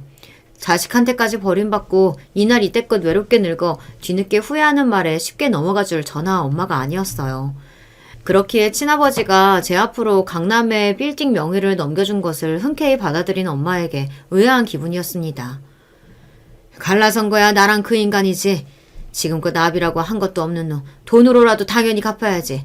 그놈이 나만 고생시켰어? 너도 고생시켰는데 이것도 양육비로는 턱도 없어. 고작 건물 하나 넘기고 부모 대접 받을 생각 말라고 아주 으름장을 놓았으니까 너는 신경 쓸 거 하나도 없다. 강남 빌딩이 무슨 동네 구멍가게도 아니고 떡하니 저런 거 받았다가 골치 아픈 일 생길까 내심 걱정이었으나 다행히 우려하는 일은 일어나지 않았습니다. 엄마 성격에 그걸 두고 보실 위인도 아니셨지만 대체 무슨 말을 해서 제 앞에 나타나지도 못하게 만드신 건지 그 말발은 저도 아직도 궁금합니다. 그렇게 팔자에도 없는 도심 한복판 고급 빌딩의 건물주가 된 저였어요. 그날 전 시모가 찾아온 사람은 제 건물에 새든 사무실 사장이었습니다. 집안 형편이 영 안 좋은지 돈 부탁하러 찾아와 놓고는 저를 보고 화풀이를 하려고 들었던 겁니다. 그 집 아들이 재혼하고도 바람을 피워서 이혼 소송이며 상간녀 소송이며 집안 꼴이 말도 아니래요. 저번에 빌린 돈도 못 갚아놓고 무슨 염치로 돈 빌리겠다고 또 찾아왔는지 그래놓고 사장님한테까지 그 추태를 부려요? 돈 빌려준 사람 직장 있는 건물에서 사람을 얼마나 우습게 여기면 그런 짓을 한답니까? 그분도 그간 쌓인 게 보통이 아니더라고요. 이왕 복수하는 김에 그분한테 저희 빌딩 문제 관리해주시는 변호사를 살짝 소개해드린 건 여러분과 저 사이에 비밀로 해두기로 해요. 가뜩이나 골치였는데 감사하다고 반색하시는 그분을 보며 앞으로 그 집구석 돌아가는 꼴이 더 재밌어지겠다 싶었습니다. 그나저나 그 집에 애는 있대요? 애는 무슨... 그걸로 서로 네가 문제니 뭐니 바락바락 소리를 질러가며 싸운 걸 본 사람이 한둘이 아니라는데요. 듣자하니 그 두 번째 부인이라는 여자도 불륜으로 만났다나. 하여튼 그랬던 것 같던데. 장담하는데 그놈 그거 불임입니다. 제가 굳이 속을 끓이지 않아도 그 망할 놈의 집구석 대 이어질 일 없다 생각하니 그거 참 깨속은 맛이었습니다. 그 상간녀라는 것도 참 첩년이 첩골 못 본다는 말이 딱 그것들 가리키는 말이다 싶었죠. 그렇게 인생은 순리대로 흐르고 저는 저대로 잘 먹고 잘 지내고 있습니다. 억울하던 세월도 이제는 시간 저편으로 사라지고 저는 제 인생을 앞으로 잘 살아내겠죠. 참 기나긴 고난의 시간이었으나 이제는 다 괜찮습니다. 제 이야기 끝까지 들어주신 여러분께 감사드립니다. 안녕하세요. 저는 지방에서 거주하는 50대 주부입니다. 제 사연은 바로 고부 갈등에 관한 내용인데요. 혹시 이 사연을 듣는 분 중에 며느리인 분들이 있다면 공감할 내용이 꽤 있을 것 같습니다. 며느리면서 시어머니였던 제 고부 갈등에 관한 내용이 궁금하시죠? 그럼 바로 시작하겠습니다. 저는 고향이 내륙 지방에 있는 시골이에요. 서울에서 무려 4시간을 달려서 가야 겨우 도착하는 곳이랍니다. 시골이라 요즘 가도 발달이 덜 된 곳인데 제가 자랐을 때는 더욱 심각했어요. 버스도 하루에 한두 대가 겨우 다닐 정도였습니다. 저는 4자매 중 막내로 태어났는데 고등학교도 나오지 못했어요. 집안이 워낙 가난하기도 했고 또 시골이라 고등학교 자체가 없었거든요. 그래서 근처에 있는 도시 지역으로 가서 돈을 벌었습니다. 가발 공장에서 일했는데 거기서 저보다 4살 많은 어떤 남자를 만나게 되었어요. 서로가 첫눈에 반했고 그 사람이 바로 제 남편이랍니다. 태어나서 처음 사귄 남자였는데 사실 다른 것보다 외모가 너무 잘나서 좋았어요. 그렇게 얼떨결에 우리는 바로 결혼까지 하게 되었습니다. 친정에 남편을 데려갔더니 아주 좋아했어요. 키도 크고 훤칠했고 무엇보다 막내딸을 결혼한다니까 부모님이 경사라고 하셨죠. 막내였던 저와 달리 남편은 무려 6남매 중 장남이었습니다. 그 시절엔 다들 그랬는데 여유로운 집이 별로 없었어요. 우리 친정은 말할 것도 없이 가난했고 시댁 또한 가난했습니다. 그래서 결혼식을 올리고 우리 부부는 시댁에서 신혼을 시작하게 되었어요. 시댁은 주택이었는데 우리 친정만큼은 아니어도 가난한 형편이었습니다. 한 방에서 시동생들이 모여 잠자곤 했는데 워낙 좁아 다리를 제대로 펼 수도 없었어요. 제가 남자 형제가 하나도 없어서 처음에는 남자인 시동생들이 참 어색하더라고요. 북적거리는 집에서 익숙하지 않아 적응이 조금 힘들었습니다. 그런 저를 시아버지가 참 많이 예뻐하셨어요. 시아버지는 원래 성격 자체는 되게 무뚝뚝하고 말도 없는 분이셨습니다. 그런 분이 제가 맏며느리라고 저한테는 따뜻하게 대해주셨어요. 엄한 분이셨지만 저한테는 좋으셨습니다. 반면 시어머니는 경우가 달랐어요. 오늘 제 사연의 주인공이 2명으로 좁힐 수가 있는데요. 그 첫 번째 주인공이 바로 우리 시어머니랍니다. 시어머니는 저를 대놓고 안 좋아하셨어요. 다른 자식보다 장남을 많이 사랑하셨는데 그래서 제가 눈엣 가시로 보였던 것 같습니다. 저는 결혼하고 일을 그만두었는데 그래서 시어머니와 있던 시간이 남편과 보내는 시간보다 더 많았습니다. 시어머니는 저를 무려 새벽 4시에 깨우셨어요. 그리고 온 집안 식구들이 하루치 먹을 음식을 만들라고 시키셨습니다. 당신은 6시에 일어났는데 딱 일어나자마자 제가 만든 요리의 간을 보았어요. 그리고 한 번도 칭찬해 준 적이 없습니다. 짜다고 해서 물을 넣으면 싱겁다고 하고 싱겁다고 해서 소금을 넣으면 짜다고 하셨죠. 그리고 6남매에 저랑 시부모님까지 한 집에서 사는 사람의 수가 많았잖아요. 그러니 당연히 빨랫감도 많았어요. 특히 막내 시동생이 그때 겨우 4살이라 하루에도 몇 번씩 옷을 갈아입었습니다. 시어머니는 그 빨랫감을 저한테 다 손빨래를 직접 하라고 시키셨어요. 그래서 저는 새벽 4시에 일어나서 요리하고 식구들이 아침을 다 먹으면 정리하고 빨래를 시작하는 게 일상이었습니다. 그러면서 중간에 식구들이 집에 오면 밥을 차리고 동시에 막내 시동생을 돌보는 게 일이었어요. 제가 결혼을 한 건지 식모로 취직한 건지 알 수가 없었답니다. 하지만 이런 것들도 다 괜찮았는데 제가 제일 힘들었던 것은 바로 따로 있었어요. 그건 바로 시어머니는 저를 친정에 보내주지를 않았어요. 예, 뭐라고? 친정에 간다고? 그게 무슨 말이야? 너는 출가 외인이라는 말도 못 들어봤어? 하긴 고등학교도 안 나왔으니 가방끈이 짧아서 모를 수도 있겠네. 하여튼 내 허락 없이는 친정에 절대 못 가니까 그런 줄 알아. 아휴, 우리가 큰 집이라 명절 음식 준비만 일주일이 걸린다고 내가 몇 번을 말했니? 시댁은 큰 집이라 명절이나 제사가 되면 친척들이 많이 왔습니다. 제사에 대해서도 제가 참 할 말이 많은데요. 시댁은 무려 제사가 1년에 12번이 있었어요. 한 달에 한 번은 제사를 지냈는데 이게 너무 체력 소모가 심했습니다. 안 그래도 혼자 시댁 식구들의 집안일을 하느라 허리가 휠 지경이었거든요. 결혼하고 실제로 저는 몸이 안 아픈 곳이 없었습니다. 시어머니는 게다가 손이 너무 커서 음식 준비를 지나치게 많이 하는 편이었어요. 음식은 남는 게 낫지 모자라면 절대 안 된다는 거라고 말씀하셨습니다. 그래서 저는 제사가 다가오면 일주일 전부터 음식 준비를 했는데 그게 너무 힘들었어요. 시어머니는 이상한 고집이 있어서 꼭 고기를 시장에 있는 특정 정육점에서 사셨습니다. 그리고 과일과 채소는 종류마다 사는 곳이 달랐어요. 그걸 하나부터 열까지 다 꼼꼼하게 비교하고 구매하셨죠. 그러다 보니 저는 너무 힘들었어요. 시어머니를 졸졸 따라다니며 시장에서 양손 무겁게 들고 다니느라 얼마나 힘들었는지 모릅니다. 그래도 그것도 괜찮았는데 명절에 집에 보내주지 않으니 그건 서러웠어요. 그래서 결혼하고 1년이 지나고 제가 서러워서 눈물을 보였던 적이 있습니다. 아휴, 왜 새아가를 집에 안 보내려고 그래? 아가 다녀와라. 혼자 음식 준비하느라 힘들었지?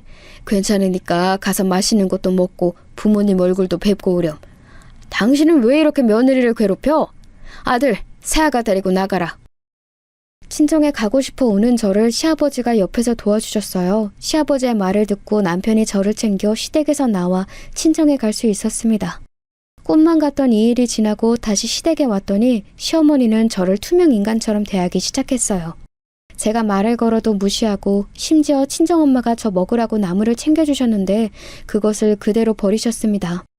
버려진 나물을 보며 너무 속상해서 혼자 많이 울었어요. 시어머니는 제가 울자 듣기 싫다고 나가서 울라고 하셨습니다. 이렇게 서럽고 속상해도 제가 버틸 수 있었던 것은 다 시아버지와 남편 덕분이에요. 시아버지는 저를 괴롭히던 시어머니와 달리 저를 많이 챙겨주셨습니다. 그리고 무엇보다 남편이 제 편이었어요. 남편은 시어머니가 저에게 구박하면 나서서 그러지 말라고 대놓고 말했거든요. 그러면 당연히 시어머니는 효자 아들이 변했다고 저를 구박하셨습니다. 그래도 저는 이래도 저를 싫어하고 저래도 저를 싫어하면 차라리 남편이 막아주는 것이 좋더라고요. 비록 시댁에서 시작한 신혼생활이지만 남편은 저에게 최선을 다했습니다. 제가 종일 집에서 집안일을 하느라 바쁜 것을 알고 가족들 몰래 밤에 나와 산책도 하고 과자를 사 먹기도 했어요. 또한 제가 하는 요리가 세상에서 제일 맛있다고 칭찬하고 저를 많이 예뻐했습니다. 그래서 저는 매일 시어머니와 낮에는 시간을 보내면서 남편이 퇴근하는 것만 기다렸어요. 그러다 한 가지 사건이 터지게 되었습니다. 그 사건은 제가 임신하고 막달이었을 때 일어났습니다. 저는 결혼하고 무려 3년 동안 아이가 생기지 않았어요. 워낙 결혼하고 시집살이를 당해서 힘들기도 했고 원래 몸도 제가 좋은 편은 아니었거든요. 공장에서 일하다 결혼해서 몸이 많이 상한 상태였는데 시댁에서 혹사당해서 무릎부터 허리와 어깨 관절이 좋지 않았습니다. 그래서 임신이 쉽게 되지 않았어요. 시아버지는 괜찮다고 아이를 기다리자고 하셨고 시어머니는 아이도 제대로 임신 못한다고 저를 구박하셨습니다. 남편과 노력 끝에 아이가 드디어 생겼는데 다행히 입덧이나 다른 심한 태동이 전혀 없었어요. 만약 임신 기간에 힘들었으면 버티기 어려웠을 텐데 그런 일은 일어나지 않았습니다. 저는 만삭의 몸으로 막내 시동생을 육아하고 종일 집안일을 하느라 너무 정신이 없었어요. 시어머니는 임신한 저에게 당신은 임신하고 반일까지 했다며 쉴 생각은 하지 말라고 하셨어요. 어차피 쉴 생각도 전혀 없었지만 속상하긴 했습니다. 그러다 제가 막달이 되었을 때 마침 설날이었어요. 시어머니는 애 떨어진다고 친정에 가지 말라고 하셨습니다. 하지만 저는 아기 낳으면 언제 또 제가 친정에 갈 수 있을지 모르니 가고 싶더라고요. 그런데 하필이면 그때 남편이 공장에서 일하느라 같이 갈 수가 없었습니다. 휴일에 일하면 돈을 더 준다고 했었거든요. 아기가 태어나면 들어갈 돈이 많으니 남편은 설날에도 일하러 공장에 갔었습니다. 그래서 시아버지가 나서서 저를 친정으로 데려다 주셨어요. 그러다 사건이 발생하게 되었습니다. 저를 친정에 내려주고 시아버지는 바로 다시 시댁으로 돌아가셨어요. 2일 뒤에 온다고 웃으면서 우리 부모님께 인사하고 가신 시아버지는 그만 그날 집에 가다 하늘로 가게 되셨습니다. 설날이라 도로에 차가 많았는데 전복 사고가 일어났거든요. 저 망할 년이 저 년 때문에 내 남편이 죽었어. 아이고 불쌍한 내 남편. 야 이년아 내 남편 살려내. 너 내 아들까지 죽일 거지? 이혼해. 이혼하라고. 내 남편 어떡할 거야. 너만 아니면 내 남편이 죽을 일이 없었잖아. 책임지라고. 네가 대신 죽지 그랬어. 엄마 왜 그래? 그만해요. 미정이가 무슨 잘못이 있어. 아버지가 사고 난 거는 트럭 운전자 책임이지 엄마 며느리 잘못이 아니라고요. 지금 누구보다 속상하고 마음 아픈 게 바로 아내라고요. 진정해요. 당연히 시어머니는 난리가 나셨습니다. 저는 사고 소식을 듣고 곧바로 충격에 쓰러지게 되었어요. 눈을 떴을 때는 이미 시아버지의 장례식이 진행 중이었습니다. 급하게 장례식에 갔더니 시어머니는 저를 보자마자 달려드셨어요. 너무 다행히 제 배 안의 아기는 아주 멀쩡했습니다. 남편은 시아버지가 우리 아기를 지켜준 거라고 말하더라고요. 반면 시어머니는 제 머리채를 잡고 장례식장 바닥에 누우셨어요. 남편 말대로 저는 제정신이 아니었고 시아버지가 돌아가신 충격이 너무 컸습니다. 장례가 끝나고 저는 곧바로 아이를 낳게 되었어요. 예정일보다 빠르게 태어난 우리 아기는 남자아이였습니다. 시아버지가 첫 손주라 아들을 원하셨거든요. 장남이 우는 소리를 듣고 시아버지가 생각이 나서 가슴이 아팠습니다. 그리고 이후에 시어머니는 저를 미친 듯이 괴롭히기 시작하셨어요. 제 얼굴만 봐도 자기 남편을 살려내라고 소리를 지르셨습니다. 저는 그런 시어머니의 괴롭힘에 힘들면서도 한편으로는 죄송한 마음이 너무 컸어요. 그래서 묵묵히 시집살이를 견뎠습니다. 그리고 시아버지가 돌아가시면서 가세가 많이 기울었어요. 시아버지가 밖에서 벌어오는 돈이 없어졌으니까요. 남편은 쉬는 날도 없이 밖에서 일했습니다. 그래서 남편의 퇴근만 바라보던 저는 더욱 기댈 곳이 없었어요. 시어머니는 남편도 죽고 아들도 집에 없으니 많이 힘들어하셨어요. 제가 막내 시동생을 키웠다고 했었죠. 우리 아이가 있어도 저는 절대 시동생들을 돌보는 것을 소홀히 하지 않았습니다. 오히려 갓난 아이인 제 장남보다 막내 시동생을 더 업고 다닐 정도였어요. 그런데 시어머니는 제 그런 모습도 싫었는지 많이 구박하셨습니다.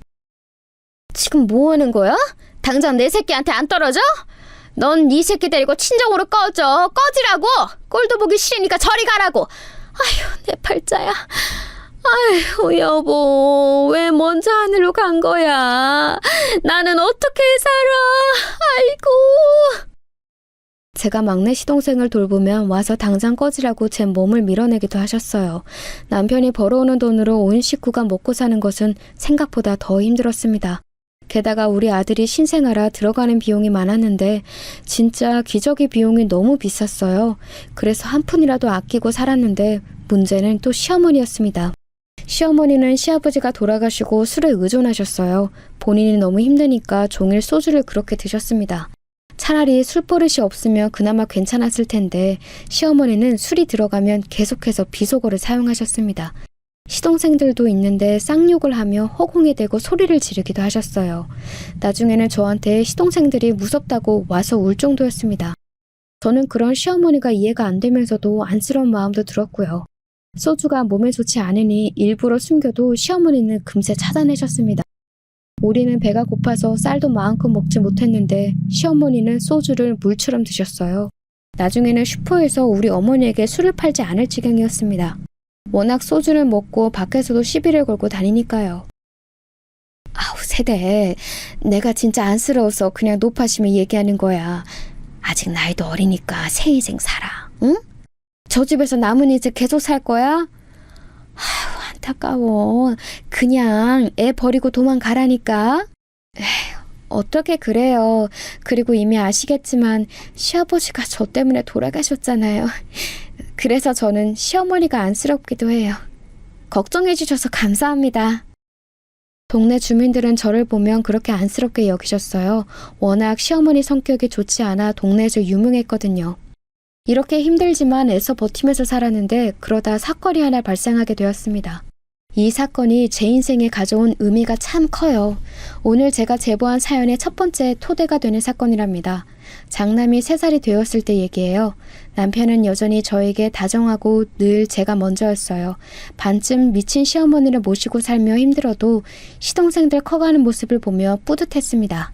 다행히 시동생들은 멀쩡해서 저를 두 번째 엄마처럼 생각했어요.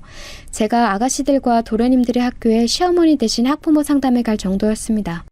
남편과의 사이도 아주 좋았어요. 그래서 우리 부부에게 둘째 아이가 찾아왔습니다. 임신 소식을 알고 저는 기쁘면서 걱정이 되었어요. 안 그래도 가난해서 콩나물 하나를 사더라도 벌벌 떨고 있었거든요. 그런데 식구가 한 명 더 늘면 그건 조금 힘들 것 같았습니다. 그래도 우리 부부에게 찾아온 생명을 포기할 수는 없었어요. 남편은 임신 소식을 듣더니 아주 기뻐했습니다. 본인이 더 일을 늘려서 돈을 벌어오겠다고 했어요.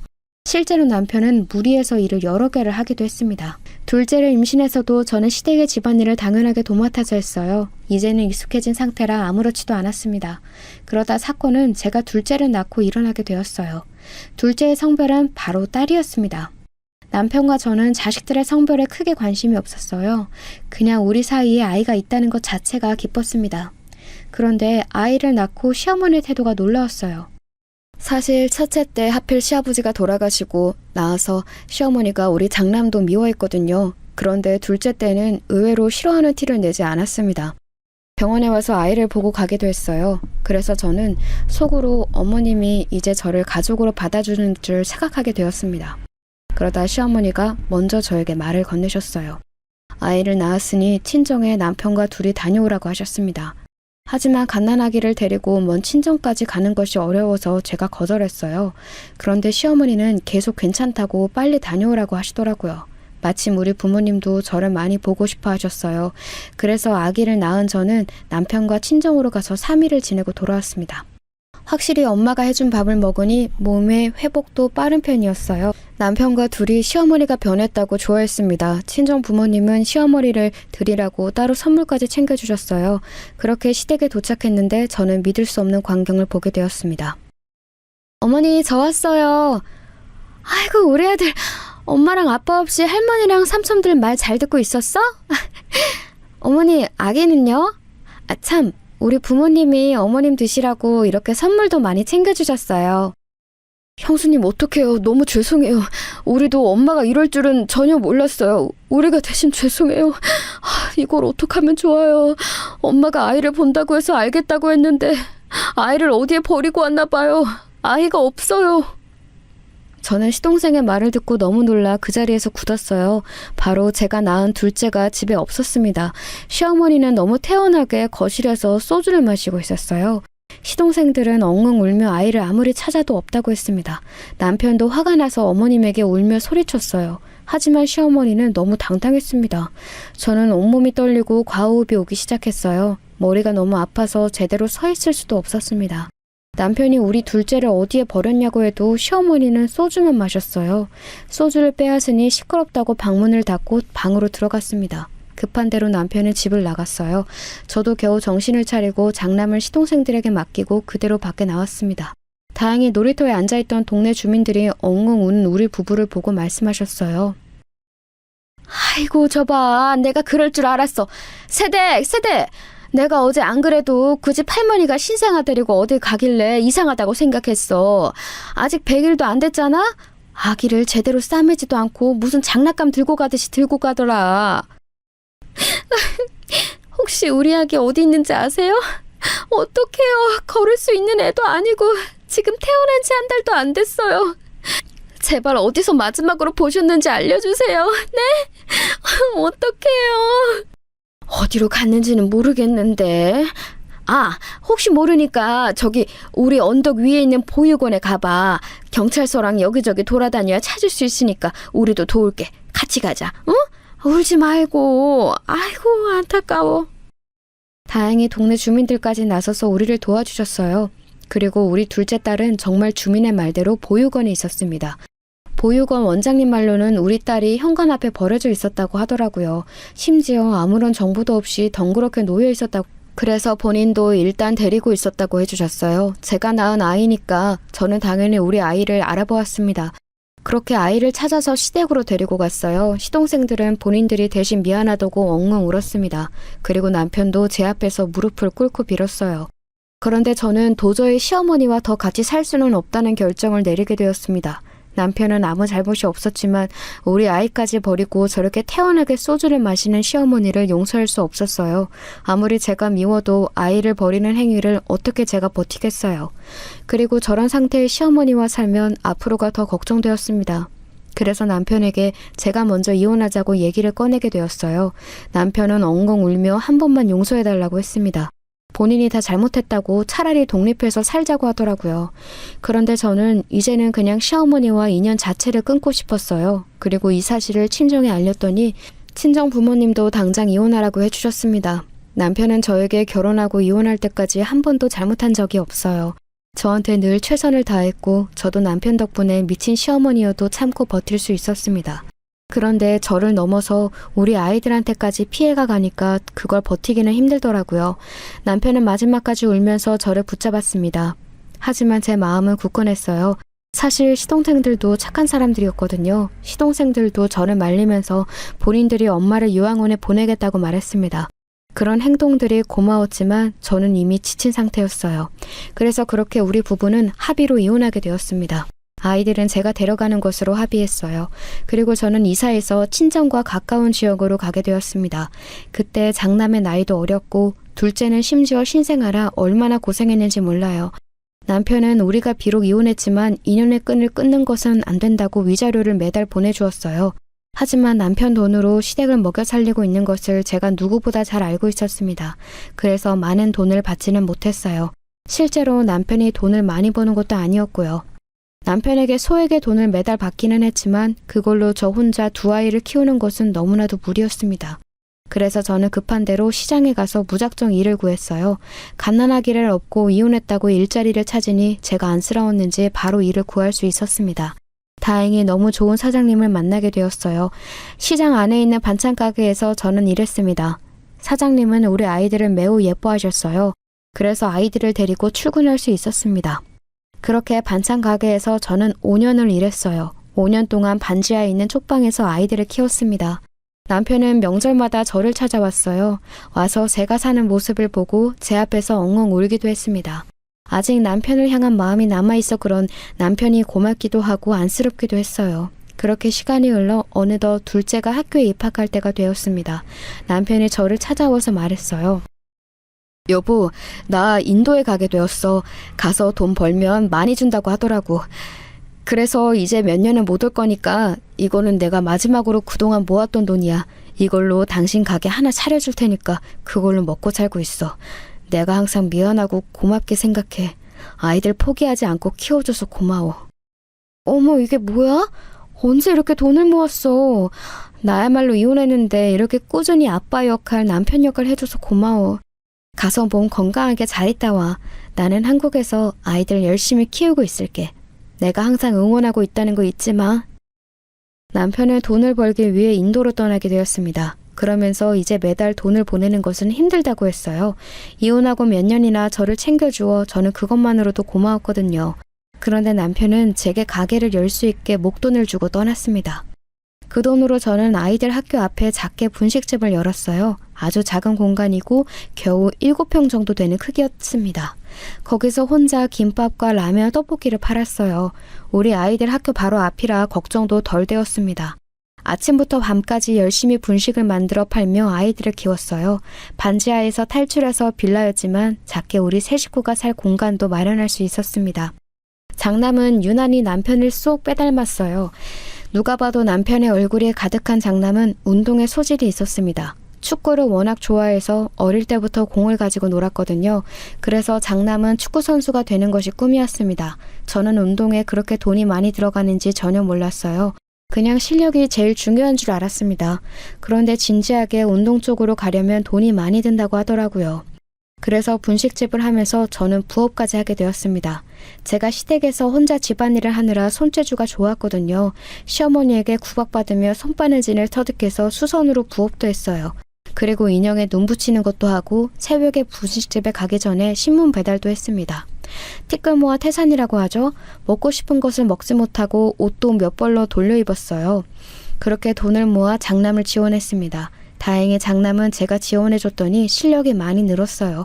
다만 장남을 그렇게 지원하느라 둘째 딸에게 상대적으로 소홀해서 미안한 마음이 들었습니다. 우리 착한 딸은 집안 형편을 이해하고 오빠에게 더 지원해주라고 하더라고요. 이렇게 천사 같은 남매를 얻어 저는 힘들어도 행복했습니다. 지옥 같던 시간도 결국 다 흐르더라고요. 확실히 아무리 형편이 어려워도 시어머니처럼 옆에서 사사건건 저를 괴롭히는 사람이 없어 심적으로는 좋았습니다. 어느덧 아이들은 자라 성인이 되었어요. 하루를 열심히 살다 보니 아이들이 훌쩍 컸습니다. 장남은 축구선수가 되었고 둘째 딸은 교대에 입학했어요. 혼자 분식집을 운영하며 참 많은 일이 있었습니다. 그럴 때마다 나중에 분명 웃을 날이 올 거라 혼자 생각하며 버텼어요. 그랬더니 진짜 아이들이 너무 잘 자라주었습니다. 그리고 전 남편은 소식이 완전히 끊겼어요. 인도로 떠나고 2년 정도는 그래도 1년에 한 번은 저를 찾아왔습니다. 그런데 그 이후로는 아예 소식을 들을 수가 없었어요. 이혼하고 저는 시댁과 아예 연락을 끊어서 물어볼 사람도 없었습니다. 저는 전 남편에게 안 좋은 기억은 없었거든요. 그래서 사실 혹시 죽었나 생각도 했습니다. 만약에 죽은 거라면 곱게 보내주고 싶었어요. 그런데 우연히 셋째 시동생과 연락이 닿게 되었습니다. 형수님! 와, 이게 도대체 얼마만이에요? 그동안 잘 지내셨어요? 형수님이 우리 형하고 이혼하고 우리가 얼마나 속상했는데요. 형수님, 우리 형제들이 참 많이 그리워했어요. 그리고 어머니는 작년에 돌아가셨어요. 돌아가시기 전에 형수님을 찾았는데 일부러 연락하지 않았어요. 도련님, 아니, 이제는 서방님이네요. 그러셨구나. 어머님은 잘 보내드렸어요? 이제는 저도 시간이 흘러 다 용서했어요. 괜찮아요. 그나저나 혹시 지금 남편하고는 연락이 되나요? 인도로 간 것은 저도 아는데 그 이후로는 소식이 끊겨서 걱정했어요. 형이요? 우리한테도 자주 연락하는 사람은 아니라서 잘은 몰라요. 그런데 그래도 인도에서 나름 잘 살고 있는 것 같아요. 확실하게는 모르지만 일단 한국은 아닌 것 같아요. 귀국하면 제가 물어볼게요. 형수님도 그때까지 편안하게 지내시고 이제 우리 종종 만나요. 오랜만에 본 서방님은 아주 잘 자라서 결혼까지 했더라고요. 시어머니가 저를 괴롭혔던 거지 시동생들과 사이는 나쁘지 않아서 반가웠습니다. 그리고 저를 그렇게 괴롭혔던 시어머니가 돌아가셨다는 소리를 들었어요. 이상하게 막 기쁜 마음은 들지 않았습니다. 그저 하늘에서는 부디 본인 마음이 편하길 바랐어요. 그리고 남편은 인도에서 여전히 지내고 있다는 소식을 들었습니다. 그 말을 듣고 약간 서운한 마음이 있기도 했어요. 잘 살고 있다니 다행이었지만 저와 우리 남매를 잊은 건가 생각도 들었죠. 제가 이 얘기를 언니에게 했더니 이미 이혼했으니 남편을 놓아주라고 하더라고요. 부부의 연이 끊겼으니 이제 남이라고 언니는 말했습니다. 그 말이 정답인데 왜 이렇게 속상했는지 모르겠어요. 서방님과 언니의 말을 듣고 저는 그렇게 천천히 남편을 마음속에서 놓아주었습니다. 시간이 흘러 장남은 축구선수로 활약하기 시작했어요. 비록 국가대표 자리에는 오르지 못했지만 그래도 본인의 꿈인 축구선수로 사니까 참 행복해 보였습니다. 딸도 교대를 졸업하고 초등학교 선생님이 되었어요. 특히 딸한테는 지원도 잘 못해줬는데 미안하고 고마웠습니다. 아이들이 자라서 자기 직업을 가지다니 참 감회가 새롭더라고요. 남편하고 연락이 다 이렇게 잘 자란 아이들을 보여주고 싶었습니다. 저는 분식집을 운영하면서 정기 휴일이 없었어요. 집에서 쉬면 오히려 불안한 마음이 들더라고요. 하루라도 나가서 김밥을 팔면 돈이 조금이라도 생기니까 그걸로 아들과 딸에게 조금이라도 더 맛있는 것을 사주고 싶더라고요. 그렇게 열심히 일해서 돈을 벌어 마침내 조그만 아파트도 얻을 수 있었습니다. 그리고 장남이 어느 날 결혼한다고 며느리를 집으로 데려왔어요. 이 며느리가 오늘 제 사연의 핵심 인물이랍니다. 며느리의 첫인상은 아주 좋았어요. 참하고 예쁘고 상냥했습니다. 며느리는 비록 직업은 없어도 사람이 참 착해 보였어요. 어머님 안녕하세요. 지나가다가 어머님 생각이 나서 들렸어요. 제가 설거지라도 할까요? 어머님 힘드시죠? 여기 음료수 사왔으니까 이거 드시면서 하세요. 어머 세아가 아니야. 내가 어떻게 남의 집 귀한 딸한테 일을 시키니? 이렇게 나 보러 와준 것만으로도 너무 좋다. 나는 아무것도 도와주지 않아도 돼. 혼자 워낙 오래 일해서 괜찮아. 하나도 힘들지 않아. 며느리는 심지어 결혼 전에 우리 가게에 와서 일을 도왔어요. 저는 워낙 시어머니에게 시집살이를 혹독하게 당했으니 절대 내 며느리를 괴롭힐 생각은 없었습니다. 원래 시어머니와 며느리 관계는 어려워야 좋은 관계라고 하잖아요. 그래서 먼저 연락한 적도 한 번도 없었어요. 그저 우리 장남하고 둘이 사이가 좋게 오래 살면 그게 효도라고 생각했습니다. 그런데 며느리는 어찌나 착한지 제가 혼자 일한다고 하니까 와서 종종 돕겠다고 했어요. 물론 그렇다고 제가 일을 시킨 적은 한 번도 없습니다. 아들한테 듣기로 며느리 친정이 형편이 좋지 않다고 하더라고요. 빚도 꽤 많은 것 같았습니다. 며느리도 직업이 없이 그냥 카페에서 아르바이트하며 지내고 있었어요. 그래서 결혼할 때 우리가 모든 돈을 부담하게 되었습니다. 제가 평생 분식집을 운영하며 힘들게 모았던 적금을 보태 신혼집도 마련해 주었어요. 딸의 결혼자금 조금만 남기고 모두 장남의 결혼에 보태주었습니다. 그렇게 결혼한 장남 부부는 처음에는 얼마나 보기 좋았는지 몰라요. 그런데 한 가지 결혼 전에는 몰랐던 사실이 있었습니다. 며느리가 저한테 먼저 다가오는 것 자체는 정말 고마웠어요. 그런데 약간 곤란했던 것이 있었습니다. 바로 며느리는 저한테 돈을 자꾸 요구했어요. 아들이 축구 선수지만 유명하지는 않아 사실 넉넉한 형편은 아니었어요. 게다가 며느리가 돈을 버는 것도 아니고 계속 집에 있었거든요. 또 며느리는 신혼여행에서 임신해서 신혼을 임신한 상태로 보내게 되었습니다. 임신하고 호르몬 때문인지 며느리는 틈만 나면 저에게 연락했어요. 어머니, 남편이 지금 훈련 가서 저 혼자 집에 있는데 너무 외로워요. 어머님은 일하고 계세요? 아휴, 그래도 어머님은 수입이 있으셔서 다행이에요. 저는 지금 배고픈데 남편이 돈을 잘 버는 편은 아니니까 너무 힘들어요. 소고기가 너무 먹고 싶은데. 아, 그러니? 세아가, 그럼 내가 소고기를 너희 집으로 보낼게. 임신했을 때는 원래 잘 먹어야 하거든. 어디 아픈 곳은 없니? 또 필요한 거 있으면 언제든지 말하렴. 알겠지? 저는 그런 며느리가 안쓰러워서 혼자 많이 도와주었어요. 원래 우리 분식집은 정기 휴일도 없었는데 오로지 며느리를 돌보기 위해 일요일은 쉬게 되었습니다. 외로움을 많이 타는 며느리를 위해 평일에도 운영 시간을 조절해서 며느리를 보러 갔어요. 그렇게 며느리가 아이를 출산하자 며느리는 대놓고 조리원 비용과 아이를 키울 때 필요한 잡다한 비용을 내달라고 했습니다. 저는 처음에는 며느리가 달라고 하니까 그냥 아무 생각 없이 주었어요. 우리 아들과 결혼해서 손자까지 낳았으니 그 정도는 당연히 해줄 수가 있었거든요. 그런데 며느리는 돈을 요구한 것을 넘어서 아이를 봐달라고 하더라고요. 그래서 저는 분식집을 개업하고 처음으로 평일에도 쉬는 날을 만들었습니다. 가서 아들네 집안일도 제가 대신해 주었어요. 신생아 옷은 세탁기에 돌리는 것을 며느리가 싫어해서 제가 손수 손빨래로 해주었습니다. 그리고 청소와 요리까지 마치 산후도우미로 취직한 기분이 들었어요. 그래도 그때는 며느리가 제가 그렇게 도와주면 좋아해서 그 모습을 보면 뿌듯한 기분이 들었습니다. 그리고 장남이 일하느라 바빠서 며느리에게 신경 써주지 못했거든요.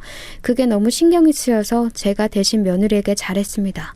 며느리가 돈을 요구할 때도 계속 돈을 주었어요. 거의 제가 분식집을 하며 버는 돈의 많은 부분이 들어가도 좋았습니다. 그저 이렇게 장남 부부가 행복하다면 바랄 게 없었어요. 확실히 제가 예전에 아무리 혼자 두 남매를 키웠어도 나이가 드니 손자를 돌보는 것은 참 힘들었습니다. 체력이 예전 같지 않으니 버티기가 쉽지 않았어요. 그래도 며느리가 혼자 너무 힘들어하고 친정은 여유가 없다고 하니 도울 수밖에 없었습니다. 제가 그렇게 도울 때마다 며느리는 고맙다고 했습니다. 그러니 힘들어도 버틸 수 있었어요. 그러다 사건이 발생하게 되었습니다. 이 사건이 바로 오늘 제가 제보한 사연의 핵심이에요.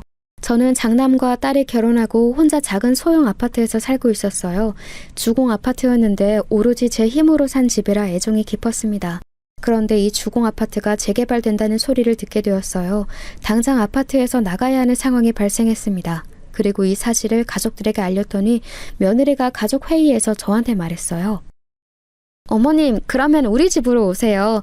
그리고 가게도 이제 정리하는 건 어떠세요? 어머님 건강이 지금 이제 체력도 안 되고 힘들잖아요. 그동안 너무 고생 많으셨어요. 노후는 편안하게 보내셔야죠. 우리가 어머님 모실게요. 어머, 새언니 감동이에요. 저는 언니가 그렇게 우리 엄마를 모신다고 나설 줄은 몰랐어요. 그러면 그렇게 할까요? 새언니 말대로 엄마는 무릎이랑 허리가 아파서 이제 가게를 그만둘 때가 되었잖아요. 며느리는 너무 당연하게 저를 모신다고 하더라고요. 그 말을 듣고 고마웠습니다. 그 자리에 있던 우리 딸까지 감동할 정도였어요. 그래서 저는 며느리 말을 믿고 가게를 정리했어요. 이때 딸하고 살짝 갈등이 있었는데 가게를 팔고 남은 돈이 있었어요. 저는 이 돈을 며느리에게 주고 싶더라고요. 딸은 본인도 안 가져도 되지만 며느리에게 주지 말고 제가 가지고 있으라고 했습니다. 어차피 주공 아파트 분양권도 아들 부부에게 줄 테니 그걸로 됐다고 하더라고요. 그런데 그때는 저는 이미 며느리에게 감동한 뒤였어요. 그래서 가게를 정리하고 남은 금액, 제가 모아두었던 돈, 아파트 분양권을 팔고 남은 전 재산을 1원도 빠지지 않고 전부 장남 부부에게 주었습니다. 아들 부부의 돈 관리는 모두 며느리가 하고 있었어요. 그래서 며느리의 통장으로 제 전 재산이 들어가게 된 거였어요.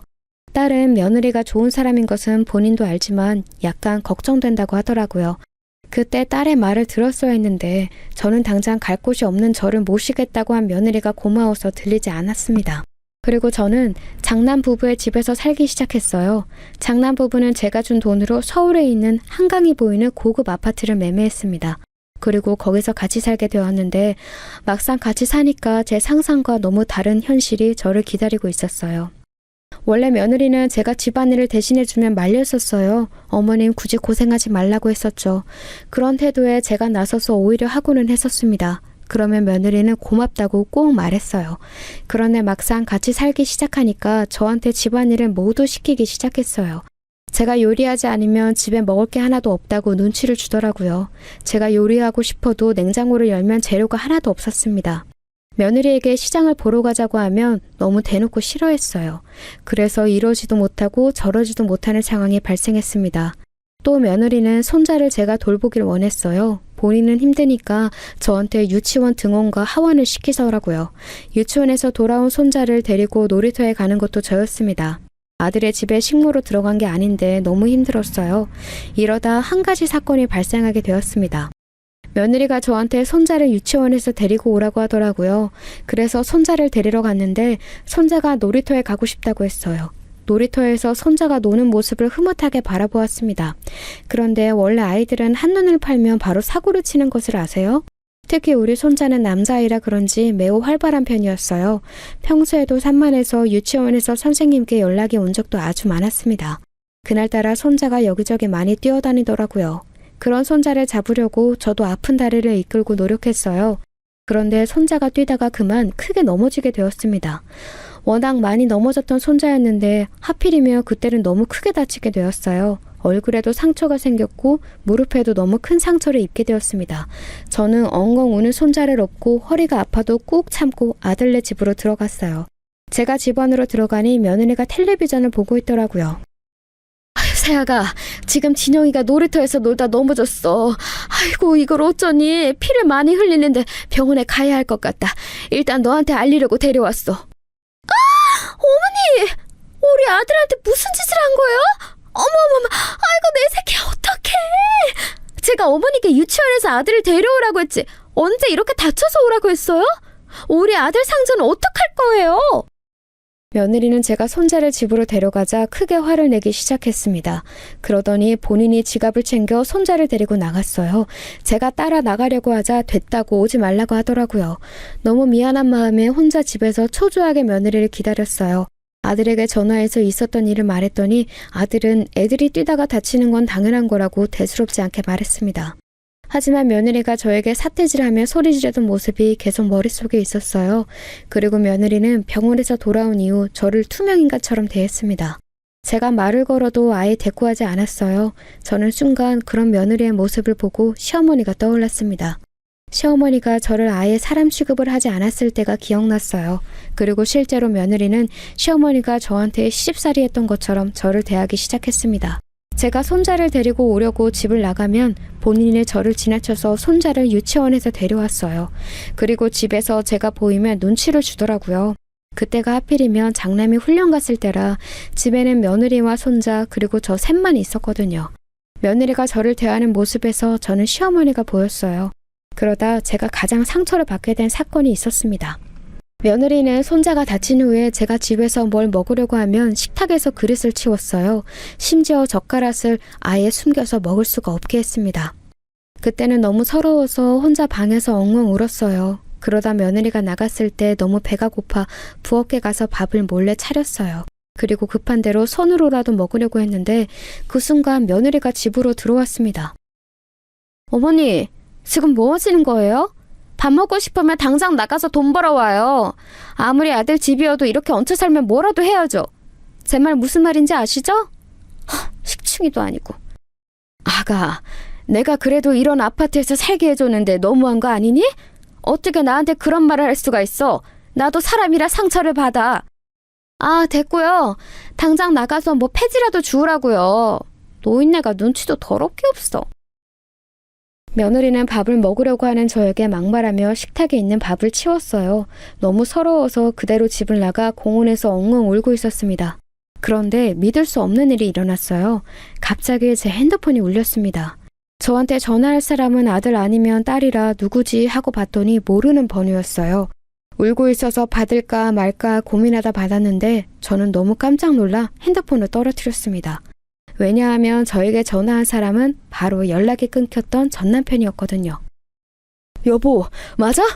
아이고, 내가 얼마나 찾았는지 몰라. 분식집 찾아갔더니 이미 정리하고 떠났다고 하더라고. 번호까지 바뀌고 어떻게 사는 거야. 내가 겨우겨우 찾았어. 당신 지금 어디야? 나 할 말 있어. 이 사람아, 어디 있다가 지금 나타나? 나 분식집 팔고 지금 아들 집에서 살아. 당신한테 연락 없을 때 우리 딸 아들 다 결혼했어. 손자까지 있다고. 그런데 여보, 나 죽고 싶어. 마침 전화 아주 잘했어. 나 너무 속상해서 죽고 싶어. 살기 싫어. 그게 무슨 소리야? 당신 지금 어디야? 내가 거기로 갈게. 일단 어디 가지 말고 그대로 기다려. 오랜만에 연락이 닿은 남편은 목소리가 그대로였어요. 저는 혼자 공원에서 남편을 기다렸습니다. 1시간 정도 흐르고 남편은 제 앞에 나타났어요. 남편의 얼굴은 그대로였어요. 남편을 보니 자동으로 눈물이 나왔습니다. 그래서 남편을 붙잡고 엉엉 울며 그동안 있었던 일을 하나도 빠짐없이 말했어요. 남편은 제 말을 조용히 다 들어주었습니다. 울면서 다 털어놓으니 제 마음도 한결 편안해졌어요. 제가 다 말하자 남편은 저에게 앞장서서 장남의 집으로 가자고 하더라고요. 제가 당황하자 자기가 다 생각이 있다고 당장 앞장서라는 말에 저는 남편을 데리고 장남의 집으로 향했습니다. 그리고 전화를 걸어 장남에게 아빠가 돌아왔다고 말하라고 시켰어요. 마침 저녁이라 장남에게 말했더니 바로 집으로 오겠다고 하더라고요. 딸한테도 연락해서 온 가족이 장남의 집에서 모이게 되었습니다. 며느리는 상당히 당황한 눈치였어요. 저를 쫓아내는데 갑자기 가족들이 다 모이게 되었으니까요. 화기애애한 분위기에서 남편은 본인의 정체를 밝혔는데 너무 깜짝 놀라 입이 다물어지지 않았습니다. 내가 그동안 연락이 없어서 서운하고 궁금했지? 나 네노라 하는 건설회사의 회장이 되었다. 한국에서 정착해서 살 거야. 너희 엄마가 그동안 너희를 키우느라 얼마나 고생했니? 이제 사모님 소리를 들으며 평생 행복하게 살게 할 거야. 그러면서 남편은 본인의 명함을 우리에게 보여주었어요. 진짜 남편의 이름 옆에는 대표라는 글자가 있었습니다. 남편은 그러면서 저한테 다시 합쳐서 살자고 했어요. 강남에서 제일 비싼 아파트를 이미 얻었다고 몸만 오라고 하더라고요. 그리고 딸한테도 잘 자라주어 고맙다고 같은 아파트에서 살자고 했습니다. 딸과 사위는 너무 좋아했어요. 그러자 며느리의 표정이 굳게 되었습니다. 아들, 너무 고생 많았다. 그런데 내가 오늘 너무 듣기 힘든 소리를 들었는데 나는 우리 아내에게 못되게 군 사람이면 지원해줄 수가 없다. 오히려 우리 아내의 돈으로 이산 이 집을 내가 어떤 수를 쓰더라도 돌려받을 거야. 아빠, 그게 무슨 소리예요? 제가 모르는 내용이 있나요? 저도 우리 엄마가 평생 고생한 것을 너무 잘 알아요. 그래서 지금 모시고 사는 거예요. 왜 그러시는 거예요? 장남은 사실 아무것도 모르고 있었어요. 남편이 저렇게 말하자 며느리는 얼굴이 새빨개지기 시작했습니다. 그러더니 갑자기 무릎 꿇고 제게 빌기 시작했어요. 식구들의 표정은 다 어리둥절한 상태였습니다. 저는 마침내 그동안 있었던 일을 차분하게 말했어요. 제 얘기가 끝나자 누구보다 장남이 크게 화를 내었습니다. 그리고 며느리는 자기가 미쳤었다고 사죄하기 시작했어요. 하지만 이미 늦었습니다. 그 뒤로 실제로 딸은 남편에게 많은 유산을 받았어요. 그리고 장남 부부는 이혼하게 되었습니다. 장남은 며느리가 저한테 그런 짓을 했다는 것에 많이 충격을 받았어요. 그리고 이런 사람하고 더는 못 살겠다고 이혼 절차를 밟았습니다. 며느리는 본인이 잘못했다고 빌었지만 가족 중 누구도 신경 쓰지 않았어요. 그리고 저는 지금 실제로 남편과 다시 합쳐 살고 있답니다. 여기까지가 제가 준비한 사연인데 다들 재밌게 들으셨나요? 저는 남은 인생 남편과 행복하게 살도록 하겠습니다. 들어주셔서 감사합니다.